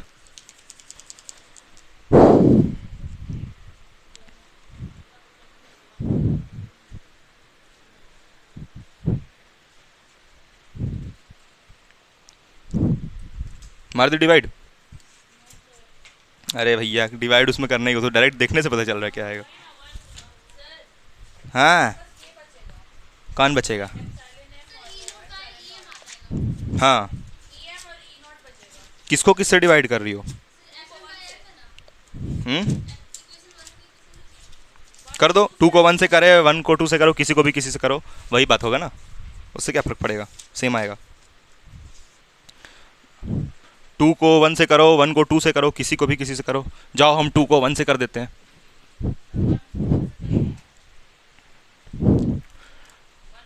2 डिवाइडेड बाई 1 क्या हो जाएगा? FA by FM is equals to, FA कितना है? 1/4 pi epsilon naught Q1 Q2 by are square upon 1/4 pi epsilon M Q1 Q2 by are square. देखो फुलजंशिया, ये वाला इससे मर गया, 4 पाई से 4 पाई मर गया, ये एप्सिलॉन M कहाँ जाएगा? ऊपर, तो FA बाई FM तो आ जाएगा epsilon M by epsilon not, epsilon not. हाँ ठीक, चलो अब तुम बताना, ये क्या नाम है? हाँ चश्मा, कि अगर हम एक चार्ज, दो चार्ज को एयर में रखते हैं और फिर मेरा मूड खराब होता है, हम दो चार्ज को रख देते हैं पानी में, तो दोनों में से किस फेज में प्यार ज़्यादा होगा? एयर में। क्यों? क्योंकि जो एयर का एप्सिलॉन होता है ना, एयर का एप्सिलॉन वो ज़्यादा होता है। हाँ बता रहे, वो बता रहे, एप्सिलॉन ये बताता है कि दो चार्ज आपस में कहाँ पर प्यार कर रहा है, किस मीडियम में प्यार कर रहा है। जैसे तुम ये बोल दी कि सर एप्सिलॉन नॉट, मतलब वो कहाँ प्यार कर रहा है? एयर में। तुम यहाँ पर मान लो एप्सिलॉन ग्लास लिख देती हो, तो हम समझ जाएंगे अच्छा ग्लास में प्यार चल रहा है, समझ रही हो? हाँ, तो मेरा सवाल, और तुम लोग बिल्कुल सब गलत बोल रही हो सब लोग, ये एप्सिलॉन जो है ना, ये एप्सिलॉन का वैल्यू अगर छोटा होगा तो प्यार ज़्यादा होगा। क्यों? क्योंकि देखो ये फोर्स ऊपर में है और एप्सिलॉन कहाँ है? तो इन्वर्सली है ना, तो यानी इसका वैल्यू बढ़ेगा तो फोर्स घटेगा। अब तुम एक बात सोच के बताओ, पानी में और एयर में ज़्यादा गाढ़ा कौन है? ऑब्वियसली वाटर, क्योंकि वाटर का मॉलिक्यूल्स एकदम नज़दीक है, तो वहाँ प्यार करने में कष्ट होगा, है। लेकिन अगर एयर का बात करोगी तब एयर का मॉलिक्यूल्स तो ये दूर लो ना, ये दूर। अब यहाँ हम पानी रख देते हैं, ऐसे हाथ करते हैं, तो थोड़ा तो कष्ट होगा ना हमको, क्योंकि एयर का मॉलिक्यूल्स नज़दीक होता है, थोड़ा दूर होता है ना, एयर का मॉलिक्यूल्स दूर होता है, पानी का मॉलिक्यूल्स नज़दीक होता है ना। ऐसे भाई समझ में आ रहा है? तो प्यार ज़्यादा कहाँ पर हो पाएगा? एयर में। ठीक, एयर में ज़्यादा प्यार हो पाएगा, क्योंकि एयर का जो ये वैल्यू है वो क्या है? कम है, इसीलिए। क्लियर है? चलो छापो इसको, लिख ली, ये फॉर्मूला मिलना है। अच्छा देखो ना, देखो यहाँ से भी रिलेशन आ रहा है। सर क्या आ रहा है? हाँ देखो, ये फोर्स एयर का है और ये एप्सिलॉन कहाँ का है? एयर का ही है ना, तो ये कैसे आ रहा है? इन्वर्स रिलेशन आ रहा है कि नहीं बताओ? और ये मीडियम वाला नीचे और ये ऊपर है, यानी कि इन्वर्स रिलेशन क्लियर दिख रहा है। तो इस फॉर्मूला को तुम डायरेक्ट न्यूमेरिकल में यूज़ कर सकती हो, ये फॉर्मूला डायरेक्ट न्यूमेरिकल में, ठीक है। और ये ऑब्वियसली ये टॉपिक न्यूमेरिकल के लिए ही पढ़ाया जा रहा है।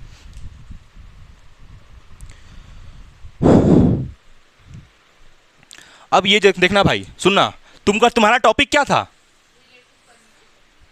तुम्हारा यहां पर रिलेटिव परमिटिविटी, तुम बताओ यहां पर कहीं भी तुमको रिलेटिव परमिटिविटी दिख रहा है? रिलेटिव परमिटिविटी का सिंबल एप्सिलॉन आर है या फिर क्या है? के। और एक बात हम क्लियर कर दिए भाई, जो हम लोग वो वाला के लिखते हैं सर, कौन वाला के का वैल्यू लिखते हैं ना 1/4 पाई एप्सिलॉन नॉट, ये के और ये के अलग है सर। आप तब इतना कंफ्यूज करने के लिए ये सब यहाँ पर क्यों लिख रहे हैं? अरे क्योंकि किताब में वैसा किया है, किताब में पहले ये के लेके चला है, फिर इस रिलेटिव परमिटिविटी को भी के बता दिया है, तो तुम्हारा कंफ्यूजन दूर हो इसलिए लेके चला जा रहा है इसको। क्या अभी समझ में आएगा? हाँ, तो ये बताओ जरा, कहीं यहाँ पर तुमको एप्सिलॉन आर दिख रहा है? लेकिन टॉपिक तो वही है, रिलेटिव परमिटिविटी। तो एप्सिलॉन आर है क्या? तो यहाँ हम लिख देते एकदम क्लियर कट, एप्सिलॉन आर, देखना ध्यान से, epsilon r equal to epsilon m by epsilon naught. मतलब ये जो तुम्हारा रेशियो आया ना, क्या चीज़ का रेशियो?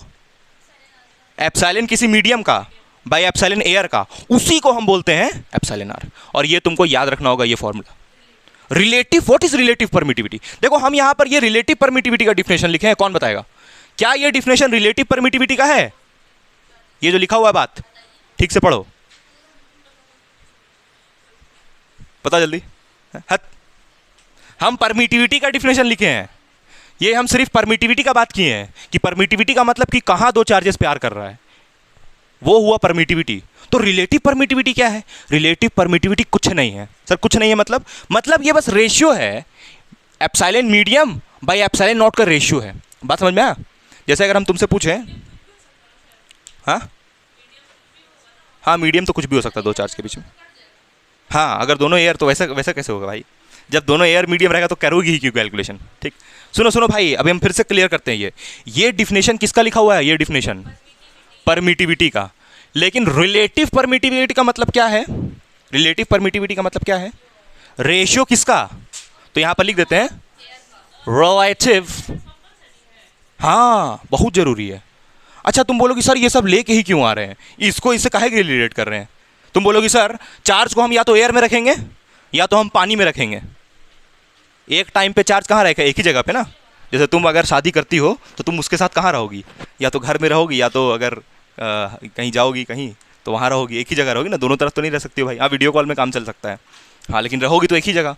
तो यहाँ पर फिर ये एप्सिलॉन एम एप्सिलॉन दो मीडियम का बात क्यों कर रहे हैं? क्यों कर रहे हैं बताते हैं अभी। पहले रिलेटिव परमिटिविटी के बारे लिख दे रहे हैं हम दो लाइन। रिलेटिव परमिटिविटी जो अभी तभी से बता रहे हैं वो, रिलेटिव परमिटिविटी इज रेशियो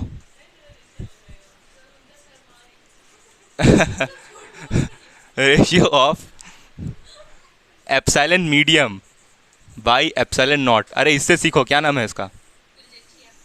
नहीं फुलजेंसिया नहीं, फुलजेंसिया बहुत ये है, क्या बोलते हैं उसको, शांत है, ये बोल रहे हैं हम, क्या बोल रहे, छोड़ हटा हो सब फालतू बात। यहाँ पर वापस आओ। Relative permittivity is the ratio of epsilon m by epsilon naught. कुछ नहीं है, बता दिया ना, रिलेटिव पर कुछ नहीं भाई, इसका रेशियो है। अब इसका काम कहाँ पर है? देखो तुमको पहले बोला जाएगा ना कि चार्ज को हम रखते हैं ग्लास में। कहाँ रख दिए चार्ज को? ग्लास में। फिर बोला जाएगा उसी चार्ज को हम ग्लास से निकालें और रख दिए एयर में। तो आप ये बताइए हमको कि जब एयर में रखे थे तब उसका कितना प्यार था, जब ग्लास में रख दिए तब कितना प्यार है। दोनों को कंपेयर कीजिए। तो दोनों को जब कंपेयर करने बोलेगा तब किसका यूज़ करोगी? तब निकालोगी क्या? Relative permittivity. समझ में आया? फिर से रिपीट करते हैं। दो चार्ज है, एक चार्ज 5 माइक्रोकूलम का। माइक्रो का मतलब कितना होता है भाई? अभी कोई नहीं बोलेगा। माइक्रो का मतलब, माइक्रो का मतलब, माइक्रो का मतलब देखो सब गोबर। माइक्रो का मतलब 10⁻⁻⁶। हाँ ये होता है माइक्रो का मतलब। पीको का मतलब 6। क्या बता रही है तुम? क्या बता रही है भाई? बोलो। हाँ 10⁻⁻12। और मिली का मतलब? मिली -3, 10⁻⁻3। याद करो बेसर हम लोग। तो यहाँ पर देखो एप्सिलॉन आर के बारे यानी रिलेटिव परमिटिविटी के बारे कब सोचोगी? न्यूमेरिकल में जब लिखा रहेगा कि दो चार्ज है, एक चार्ज 6 माइक्रोकूलम का और एक और चार्ज है वो भी कितना माइक्रोकूलम का? 6 माइक्रोकूलम का। दोनों चार्ज को पहले एयर में रखे थे, फिर कहाँ डाल दिए? पानी में। पानी में डाल दिया या ग्लास में रख दिए। तो ये बताइए कि दोनों चार्ज जब एयर में था उस वक्त कितना प्यार था, और जब ग्लास में रखे तब कितना प्यार था? ये बताइए, दोनों को कंपेयर कीजिए। तो जब कंपैरिजन का बात करें तो समझ जाना इसका बात कर रहा है, ईआर का। और एक और आसान बात बता दी है कि अगर तुमको बोलेगा कि पहले एयर में, सुनो सुनो यहाँ देखो भाई, ये पहले एयर में रखे थे फिर कहाँ रख रहे हैं? मान लो कोई मीडियम जैसे कि वाटर, तो यहाँ पर एफ वाटर लिख सकती हो। मीडियम का मतलब कुछ भी हो सकता है ना, वाटर, एयर, ग्लास, तो एफ वाटर लिख देना। तो ये दोनों को डिवाइड मार देना, जो आंसर आ जाएगा। समझ रही हो यूज़ कहाँ है इसका? अरे न्यूमेरिकल के लिए है ये सब, और कुछ नहीं। परमिटिविटी का मतलब बता दिए, रिलेटिव का मतलब होता है ये दोनों का रेशियो है, और एप्सिलॉन एम का मतलब भी लिख देते हैं। लिख लो तुम लोग, नहीं तो भूलोगी बाद में। एप्सिलॉन एम का मतलब परमिटिविटी ऑफ एनी मीडियम। एक जन ऐसे ये क्लास हुआ था, उसके बाद फिर अगला दिन सर ये आप यहाँ पर बताएं कि ई नॉट का मतलब एयर है, एप्सिलॉन एम का मतलब कोई भी मीडियम, और जैसे आप लिखे थे एप्सिलॉन वाटर तो मतलब वाटर है, तो इसका मतलब रिवर है क्या? तो ये सब सवाल मत पूछना, इसलिए हम पहले ही लिख दे रहे हैं। रिवर नहीं उसका मतलब, वो तो रिलेटिव परमिटिविटी है, जो कि रेशियो है ना, रेशियो है। ठीक, रिवर में रखेंगे तो भाई पानी होगा ना वो। पहले तुम हंसे आधा घंटा, उसके बाद फिर उसको बताएं। तो ये परमिटिविटी, अरे सीरियस पूछ रहा था, एकदम एकदम सीरियस। सर एक डाउट है, बताइएगा, घुसाइएगा नहीं ना, बता रहे हैं। परमिटिविटी ऑफ मीडियम, कोई भी मीडियम, एनी मीडियम है। वहाँ तो वो लोग पूछता ही नहीं कुछ भी, नहीं वहाँ सब कुछ पूछता ही नहीं है, फालतू सवाल। मतलब कोई उतना ध्यान देगा? पढ़ा दिया जो, हाँ ठीक है, जो बोलिएगा मान लेंगे, कोई डाउट है ही नहीं, नो डाउट्स। वहाँ वहाँ प्यार चल रहा है। हो गया ना ये? चलो अब हम लोग न्यूमेरिकल करते हैं। हाँ हाँ हाँ, उठा लो उठा लो, घर से ही है ना, तब उठाना घर से।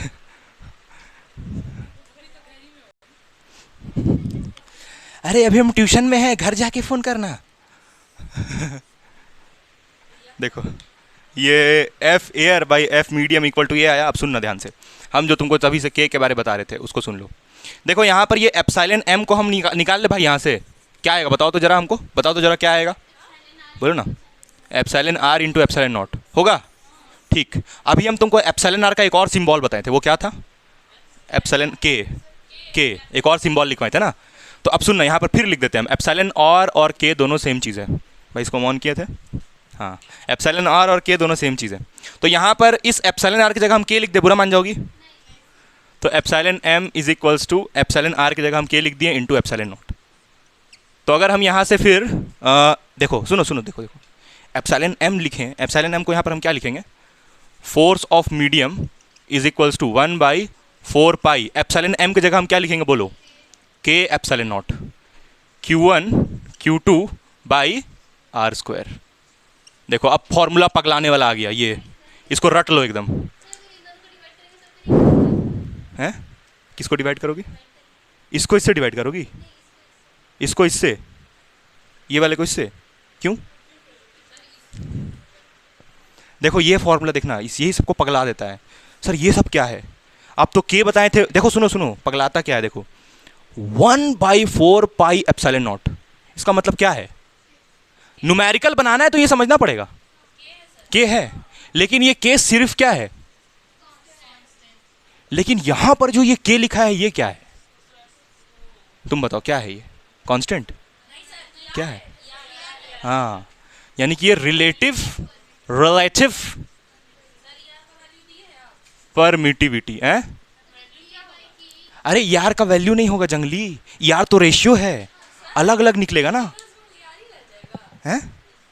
क्या बोल रही है?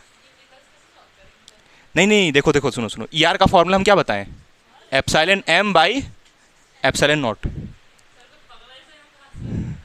क्या? देखो ना, देखो यहाँ पर, देखो देखो देखो देखो, E r is equals to epsilon m by, सुनो सुनो सुनो, epsilon m by epsilon naught, ये लिखवाएं। अब एप्सिलॉन एम मान लो, हम पहले क्या बोले कि ग्लास दे दिया मान लो तुमको, फिर क्या बोल दिया? एयर। सुनो ना, ये उसको क्या देखे तुम? उसको पहले नहीं देखी है भाई, दिखा दो अपने आप को, ये देख रही, साफिया देख रही थी। तो ये दोनों अगर डिवाइड होगा तो इससे एक आंसर मिलेगा, और वही क्या हो जाएगा? तो यार तुमको निकालना पड़ेगा, डिपेंड करता है कि ये क्या दिया है। फिर से एक बार देखो, ये एप्सिलॉन मीडियम समझती हो? मीडियम क्या क्या हो सकता है तुम खुद बोलो? एयर, वाटर, गिलास, ये सब हो सकता है। तो मान लो तुम यहाँ पर वाटर डालती हो, तो वाटर बाई एयर का रेशियो आंसर कुछ और आएगा। अब तुम मान लो यहाँ ग्लास डालती हो, तो ग्लास बाई एप्सिलॉन का आंसर कुछ आएगा। समझ रही हो? मतलब ये एप्सिलॉन आर का वैल्यू डिपेंड करता है कि न्यूमेरिकल में क्या बोला है। नहीं समझ में आया? नहीं आया भाई समझ में? दोबारा बता रहे हैं। जैसे यहाँ पर एप्सिलॉन मीडियम, देखो ये लोग पूछ रहे थे ना कि सर ये एप्सिलॉन आर का मतलब क्या है, क्या निकलेगा इससे। तो हम ये बोल रहे हैं कि तुमको अगर ग्लास दिया हुआ है तो यहाँ पर मीडियम की जगह क्या डाल दोगी? जी डाल दोगी। तो क्या एप्सिलॉन ऑफ ग्लास का वैल्यू कुछ और होता है और एप्सिलॉन ऑफ वाटर का वैल्यू कुछ और होता है। तो इसका आंसर हमेशा अलग अलग आएगा, डिपेंड करता है कि कौन सा मीडियम बोला है। हाँ हाँ बिल्कुल, तो वही तो बता रहे तभी से। ये दोनों पुट करना और निकाल लेना, क्लियर है ना? अच्छा एक और बात सुनो ध्यान से, अभी रुको, अभी खत्म नहीं हुआ। ये कन्फ्यूजन दूर करना है। देखो यही मेन समझना है जो इसके बारे में तभी से वही बताया जा रहा है। 1/4 पाई एप्सिलॉन नॉट ये वाला के है, और ये के कुछ और है। ये कौन सा के है? हाँ तुमको आया जी समझ में? नहीं आया होगा। ये जो के है ये कौन सा के है?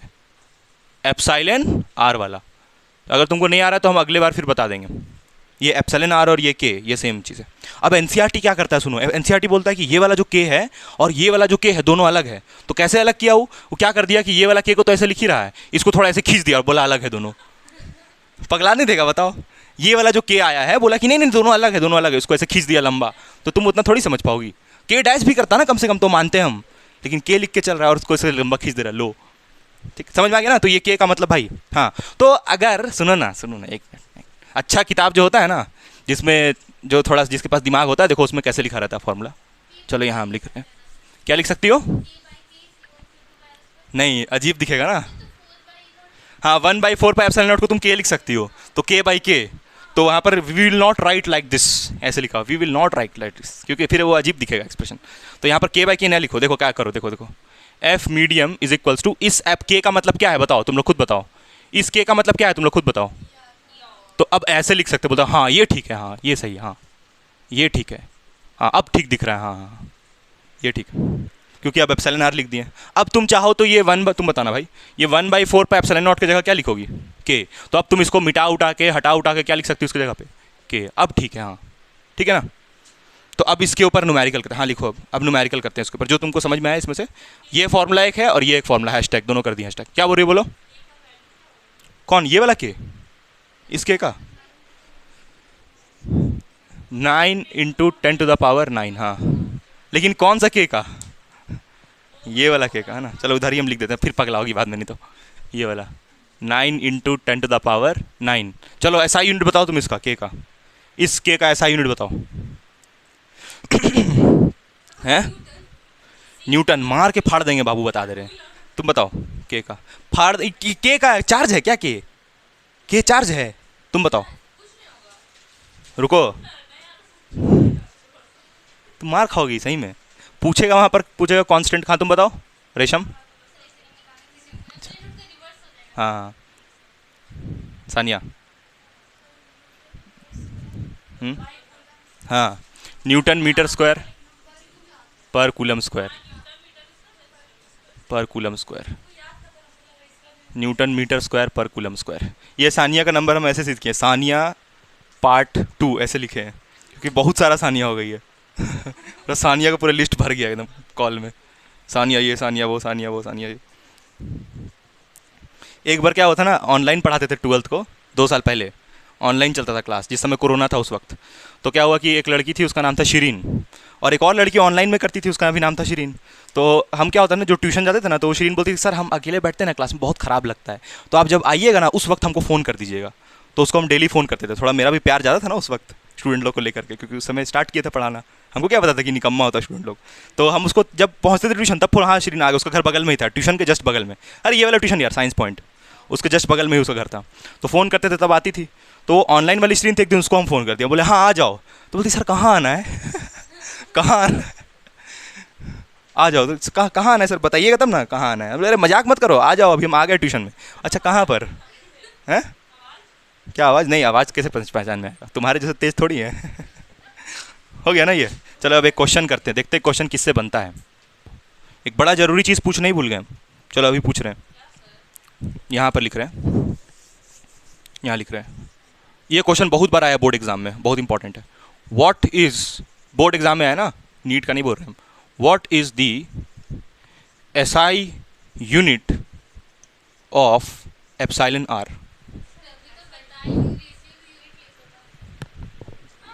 हाँ, यूनिटलेस होगा, सही है। एप्सिलॉन आर जब तुम निकालोगी तो उसको क्या लिखती हो, epsilon m by epsilon naught. तो इसका जो यूनिट होगा वही इसका भी यूनिट होगा। तो मान लो इसका यूनिट हम लोग लिख रहे हैं Newton metre square per coulomb square, और ये वाला का यूनिट लिख रहे हैं Newton metre square per coulomb square. मर गया एक दूसरे से, तो ये क्या हो गया, डायमेंशनलेस।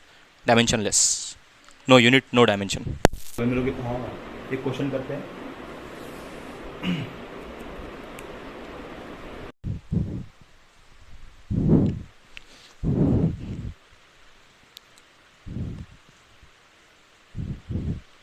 हो गया ना? चलो, क्वेश्चन जो हम भेजे थे तुम लोग, हाँ वही वाला फर्स्ट क्वेश्चन था कि कौन सा था, पता नहीं क्या नंबर था उसमें, जो बता रहे थे जो अभी, वही वाला।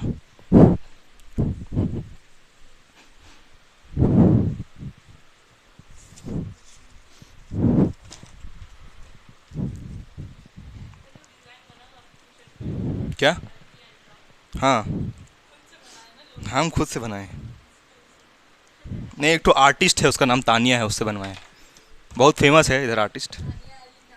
लेकिन जब कोरोना था ना, तो उस वक्त तो कोई करवाने नहीं रहा था, तब तो उस समय भीख मांग रहा था, लेकिन क्योंकि उस समय तो कोई करवा नहीं रहा। जल्दी जल्दी क्वेश्चन लिखो भाई। 2 पॉइंट चार्जेस, 2 पॉइंट चार्जेस, जितना पढ़ाए हैं उसी के ऊपर क्वेश्चन है। 2 पॉइंट चार्जेस हैविंग, और उसमें देखना प्रीवियस ईयर में लिखा हुआ है कि क्वेश्चन आया है। इक्वल, अच्छा ये जो रिलेटिव परमिटिविटी जो पढ़ाए ना अभी हम, इसको एनसीईआरटी लगभग 2 पेज में समझाया है। तो इससे नीट में भी क्वेश्चन आता है ये वाले से, लेकिन थोड़ा अलग आता है, हट के थोड़ा थोड़ा सा चेंज हो जाता है। वही तो दिक्कत है ना, वो होगा तो कम से कम 2 घंटा उसके लिए टाइम देना पड़ेगा, 1 घंटा में थोड़ी हो जाएगा। हेलो, हाँ मैम, हाँ बोलिए। अच्छा ठीक ठीक ठीक है, ठीक, ओके ओके। मैम यहीं आ रही है, अरे मैम यहीं आ रही है बेशरम। अब हम क्या करेंगे ना, और 3 4 लाइट जला देंगे क्या।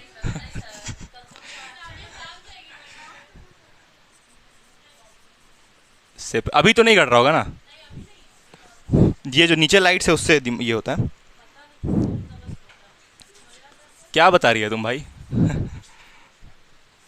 1 मीटर डिस्टेंस, देखो साफिया, थोड़ा पढ़ने में ध्यान दो।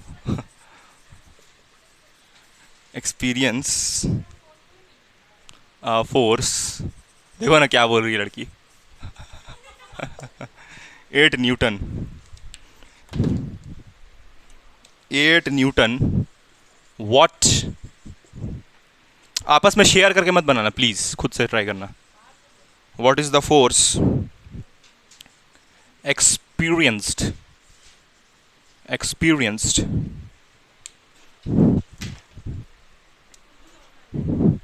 experienced by them, experienced by them। आज वहाँ 12 स्टार्ट होगा, वहाँ पर क्या नाम है, वही विदार्थ। झूठी है सब, नहीं। Force experience by them if they, if they are, if they are held, if they are held। तुमको पता है जो एक लड़की थी जो कि वैसे मतलब जब वो 12th में थी, कोरोना वाला जो बैच था, बस मात्र एक स्टूडेंट, आज तक बता रहे 2 साल में बस मात्र एक स्टूडेंट ऐसा मिली जो नीट के साथ साथ 12th भी क्लियर कर ली। मतलब वो नीट के लिए भी पढ़ती थी, हाँ 12th में थी और फर्स्ट अटैम्प्ट में नीट का एग्ज़ाम दी और क्लियर हो गया उससे। क्यों, क्यों ऐसा करती थी? क्योंकि देखो उसका एक बड़ा अच्छा आदत था कि वो ना, जैसे जैसे मान लो कि डाउट हमेशा पूछती थी, अजीब सा करती थी, मतलब कि कभी भी डाउट, मतलब जैसे फोटो भेज दी ना, तो मान लो हम डाउट नहीं बताए तो ये नहीं कि आंसर आ जाएगी कि अरे ये आदमी तो कभी बताता ही नहीं है, तो छोड़ दी, डाउट पे डाउट भेजते रहती थी, भेजते रहती थी, भेजते रहती थी। मतलब कि ऐसा नहीं कि लगातार भेजते जा रही, जो नहीं आ रहा है उसको भी अरे ये नहीं आया तो भेज दो, वैसा नहीं। जो एकदम सिलेक्टेड था, और उसमें उसका वैसा क्वेश्चन नहीं था सर ये पूरा क्वेश्चन हमको बता दीजिए, वैसा नहीं रहता था। उसका रहता था सर देखिए इसमें ये फॉर्मूला मेरे हिसाब से लगेगा, लेकिन ये सॉल्व नहीं हो रहा है, उस टाइप का रहता था। मतलब वो पहले से अटेम्प्ट की हुई रहती थी। बाकी लोग भी डाउट भेजता था, लेकिन वो लोग कैसा डाउट भेजता था, ये क्वेश्चन अरे अजीब सा क्वेश्चन है, क्या लिख दिया इसमें, वो भेज देता था, ये तो पता ही नहीं चल रहा है, उस टाइप से। तो उसका डाउट बड़ा काम का रहता था, मतलब फालतू कुछ नहीं रहता था, इसीलिए शायद उसका क्लियर हो गया। और अंडरस्टैंडिंग क्वेश्चन का मेरे से अच्छा था उसका, हाँ मेरे से अच्छा अंडरस्टैंडिंग था क्वेश्चन का। उसको हम बोले थे कि देखो अरिहंत का बुक खरीद लेना, उसी के अगले दिन जाके खरीद ली और फिर उससे बनाने लगी, उसी से डाउट पूछने लगी। तो अरिहंत का वो भी उससे पूछते भी हम कि तुम्हारा कैसे हुआ क्या हुआ, तो बोलती कि हाँ उसके पूरा सॉल्व की थी। मतलब उसका कहना ये है ना, एक बुक खरीदे थे उसको पूरा अच्छा से सॉल्व किए थे। अरिहंत का प्रीवियस ईयर सॉल्व की थी वो अच्छा से एकदम। और उसके पास, हाँ अरिहंत का रहता है बहुत मोटा रहता है अरिहंत का, नीट का सारा प्रीवियस ईयर दे रहता है उसको, सारा पढ़ ली वो। फिजिक्स का हम सिर्फ बता रहे हैं, केमिस्ट्री सब काम नहीं पूछे उसका क्या एल एन का कहाँ कहाँ से मॉड्यूल वॉड्यूल बनाती थी। बाकी फिजिक्स का वो अरिहंत वाला से पूरा एकदम, मतलब उसका बुक पूरा रंगा हुआ था वो अरिहंत वाला, मेरे से ज़्यादा। तो by them if they are held, तो समझ लो डाउट एक बड़ा चीज़ है। डाउट अगर आ रहा है तुमको तो अच्छा बात है। They are held in water, if they are held in water at same distance. और उसका एक और चीज़ यार, उसका कॉपी एकदम गंदा सा घटिया सा 10 रुपये वाला कॉपी नहीं रहता था, कॉपी उसका एकदम रहता था लाजवाब, लाजवाब पूरा नोट्स अच्छा से बना हुआ उस टाइप का रहता था। तब तभी उसका शायद फर्स्ट अटेम्प्ट में क्लियर हो गया है। उसका नाम था मायरा, था नहीं मतलब है।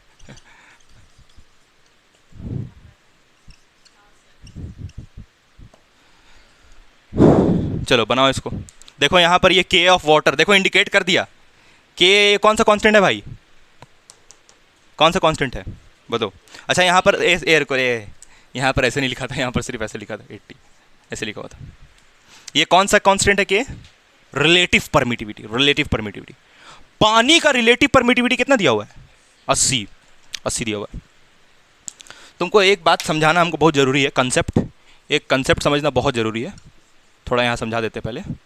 देखो हम लोग जो फोर्स है, फोर्स ऑफ मीडियम, उसका फॉर्मूला क्या लिखते हैं तुम बताओ, गलत मत बताना है तो फोड़ देंगे मार के। फोर्स ऑफ मीडियम का फॉर्मूला बोलो। हमको चाहिए फॉर्मूला एप्सिलॉन आर के टर्म में, यानी रिलेटिव परमिटिविटी के टर्म में। रुको रुको रुको, 1/4 हाँ पाई,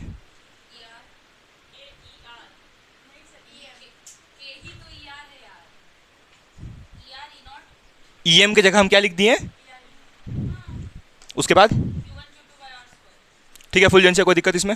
अब सुनना ध्यान से, सुनना ध्यान से। अगर हम तुमको बोलेंगे कि एयर का बताओ, एयर का, तो तुम क्या करोगी।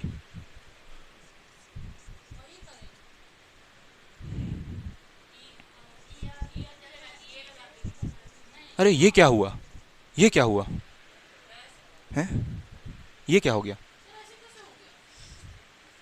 अगर हम तुमको बोलेंगे, हाँ देखो ये क्या हो गया, देखो यहाँ पर क्लियर एक चीज तुमको दिख रहा होगा।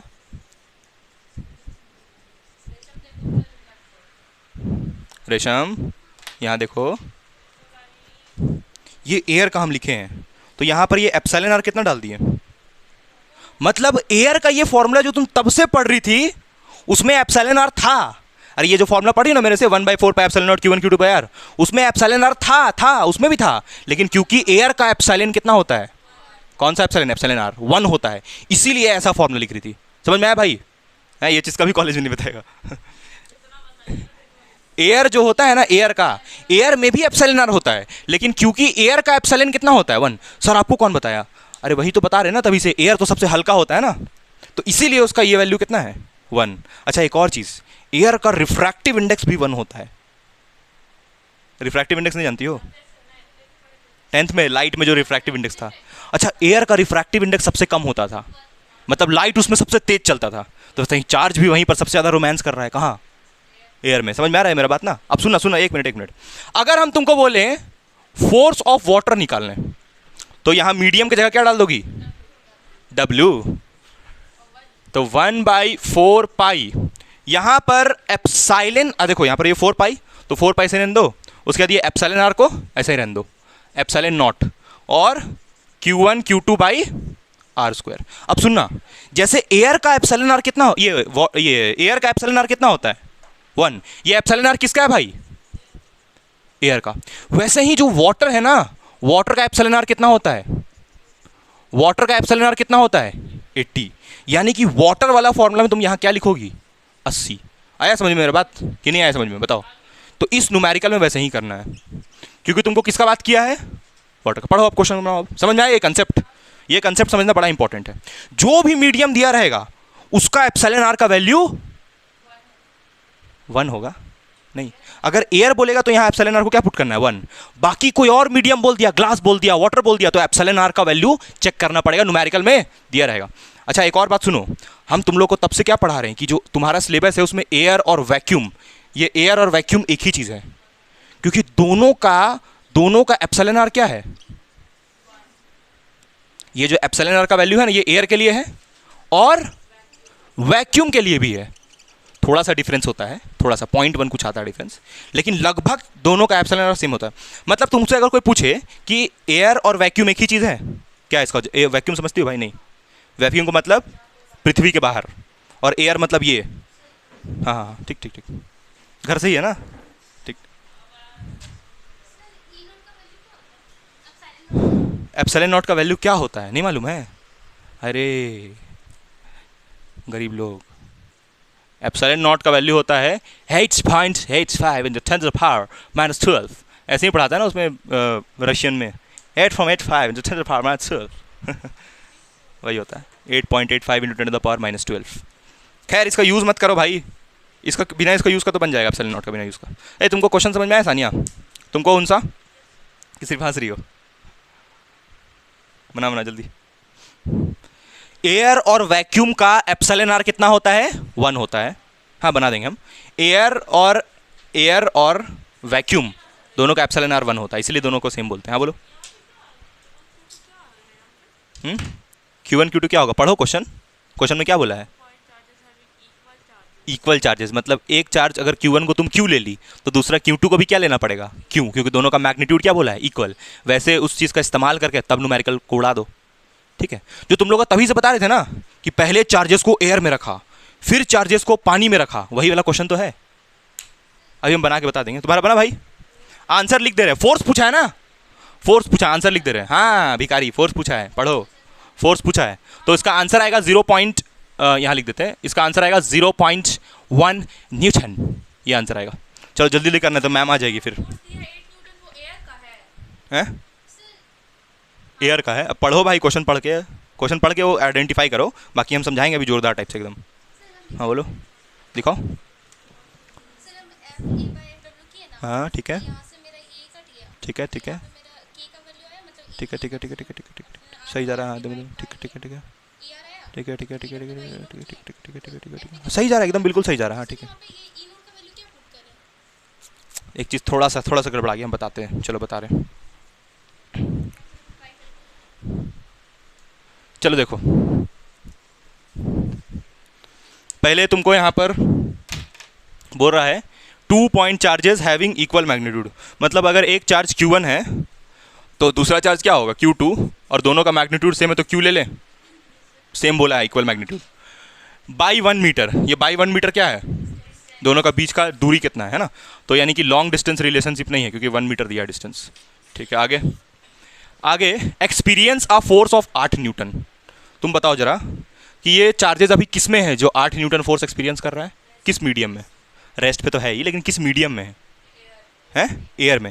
देखो तुमको जब भी ऐसे बोले ना कि 2 चार्ज है, इक्वल मैग्नीट्यूड का है, और वहाँ पर बताए ही नहीं कि कौन सा मीडियम है, बताए भी नहीं करे कि कौन सा मीडियम है, ग्लास है, मतलब वो दोनों चार्जेस कहाँ है? समझ रही हो ना मेरा बात? है टेस्ट कहाँ है, चार्ज कहाँ है?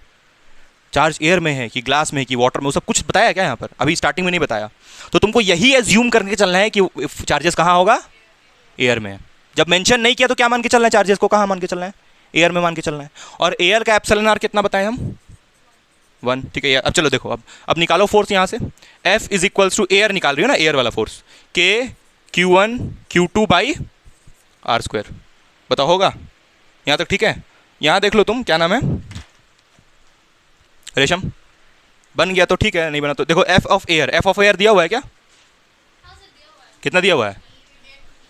क्योंकि एयर में प्लेस है तब 8 न्यूटन है, यानी कि इस बार आंसर दिया हुआ है 8 आया। Q1 Q2 बराबर है तो KQ² लिख सकते हैं इसको, कोई कष्ट। और ये R का वैल्यू कितना है? तो यहाँ पर यही बचेगा बस, क्योंकि इसको हम 1 डालेंगे तो क्या बच जाएगा? KQ²। इसको हम इक्वेशन 1 मान ले, बुरा मान जाओगी? ठीक। अब आते हैं इधर वाले पे, अब इस तरफ आते हैं। अब आगे पढ़ो, क्वेश्चन क्या बोला है? What will be the force experienced by them. वो दो चार्ज है जो लोग आपस में बराबर है, उस पर फोर्स कितना होगा? Are held in water at the same distance. पानी में डुबा दिए दोनों को, पानी में डुबाने के बाद और दूरी कम नहीं की है, बोले तुम लोग भाई उतना ही दूरी पे रोमांस करो, लेकिन अब कितना रोमांस कर पा रहा है, कितना अट्रैक्ट कर पा रहा है एक दूसरे को, ये बताओ। समझ में आ रहा है भाई क्या बोल रहे हैं? तो अगले बार हम कहाँ डुबाएं उसको? पानी में। तो फिर हम यहाँ पर क्या लिखेंगे? फोर्स ऑफ मीडियम लिखेंगे, बताओ कि नहीं, क्योंकि मीडियम चेंज हो गया। कौन सा मीडियम हो गया? तो पहले मीडियम का फॉर्मूला बताओ जल्दी से। Epsilon naught into epsilon r, ये होता है ना, है Q1 Q2 by are square. Are कितना होगा? 1, क्योंकि चाहे एयर में रहे चाहे उसमें रहे, 1 बोला है ना दोनों केस में, तो आर तो 1 होगा। तो अच्छा यहाँ पर एयर बोल दिया ना, तो यहाँ पर एयर लिख ले भाई, नहीं एयर नहीं, वाटर बोला है, तो वाटर लिख लें इसकी जगह, ठीक। 1/4 पाई एप्सिलॉन नॉट, तो ऐसे ही रहेगा। अच्छा एप्सिलॉन आर वाटर का दिया था क्वेश्चन में दिया था, कितना दिया था? 80 लिखा है ना, तो वो 80 इसका वैल्यू दे दिया है। और Q1 Q2 तुम निकाली हो अभी, देखो एक काम करो, सुनो, ये 1/4 पाई एप्सिलॉन नॉट को तुम क्या लिखोगी? और ये एप्सिलॉन आर को नीचे रहने दो, कोई दिक्कत? Q1 Q2 का वैल्यू कितना है? रुको अभी जिससे पूछेंगे भाई, इसको पॉइंट आउट करें, हैं? Q1 और Q2 दोनों का वैल्यू Q है, तो Q इंटू Q कितना हो जाएगा? कोई कष्ट? सर ये कहाँ गया? अरे भैया 1 मीटर था ना। अब सुनना ध्यान से, अब FW जब निकालोगी तो ये KQ स्क्वायर का वैल्यू तुम निकाल चुकी हो, है? तो यहां पर इसके जगह हम 8 डाल देंगे, तो कोई कष्ट? क्या लिखोगे यहां पर? Reason from 1। और यहां नीचे में क्या बचा? और ये ER ऑफ वाटर का ER ना कितना दिया है, तो कितना होगा है? तो आंसर कितना आएगा? और 1/2 तुम क्या बोलती हो? क्लियर है? फिर से चलो, ये फिर से देखो जिसको नहीं आया। हमको पहले बोला गया कि 2 चार्जेस कहाँ हैं? एयर में। ये तो बड़ा इजी था यार, उतना दिमाग क्यों लगा रही थी? बन गया ना। हमको बोला कि 2 चार्जेस कहाँ हैं? एयर में। तो एयर में है तो हम ये फॉर्मूला एकदम धड़ाक से लगा दिए। अच्छा लिखा नहीं है कि एयर में है, पहली बात तो तुमको अपने आप समझ जाना है कि कहाँ होगा। जब बोला कि ग्लास में और ये सब में, तब कुछ दिमाग लगाना। तब क्या यूज़ करोगी? इसको यूज़ करोगी। क्या बोल रही हो बाबू? लगा सकती हो, अरे वही किए हैं। देखो एयर का सुनो एयर का एप्सिलॉन आर कितना होता है? 1, तो इसलिए यहाँ पर नहीं बताएं। ले रे भाई, ले।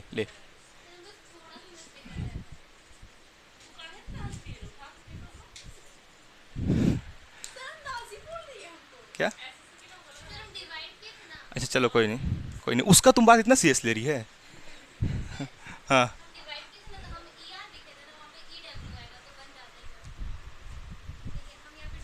हाँ ठीक है, तो EW का मतलब भी तो वही होता है ना, 80 दिया हुआ था क्वेश्चन में। देखो ए छोटू ए तानिया, यहाँ देखो, यहाँ पर ई नॉट इंटू क्या होता है? ER होता है ना। और तुम किसका निकाल रही हो? तो ER कितना डालोगी? बोलेगी गुटखा खाइए क्या? ER कितना डालेगी? 1, तो यहाँ पर 1 पुट कर दिए, तो इसलिए ये निकला। नहीं समझी? और इसके जगह पे क्या लिख दिए? और ये Q इंटू Q क्या हो गया? और ये R का वैल्यू 1, तो ये आएगा। क्लियर है? तो और ये फोर्स ऑफ एयर कितना दिया हुआ है? फोर्स इन एयर कितना दिया? 8। तुम लोग ऐसे चिल्ला क्या रही है? फोर्स ऑफ एयर कितना दिया है? 8। पार्लियामेंट बन गया क्या? 8 दिया है, तब हम यहाँ 8 पुट किए। लेकिन अगला सवाल में बोला कि हम उसको पानी में डाल दिए, तब फोर्स कितना है ये पूछा, तब हम निकाल लिए। देखो फोर्स ऑफ वाटर में डब डाल दिए, तब कितना हुआ? तो फोर्स ऑफ वाटर में ये फॉर्मूला लगाएं और निकाल लिए। अभी भी नहीं आया क्या समझ में? आ गया ना? ठीक। ये देखो एक फ़ायदा यहाँ पर उठाएं हम, KQ स्क्वायर की जगह क्या डाल दिए हम? 8, क्योंकि जब वो रहा है कि जब हम लोग पानी में डाल रहे हैं ना, तो दोनों चार्जेस का जो मैग्नीट्यूड है, मतलब Q1 Q2 का वैल्यू वो सेम है, इसीलिए यहाँ पर Q1 Q2 को फिर क्या डाल दिए हम? समझ रही हो? हाँ चलो ठीक। अब नेक्स्ट क्वेश्चन करते हैं एक और हम लोग।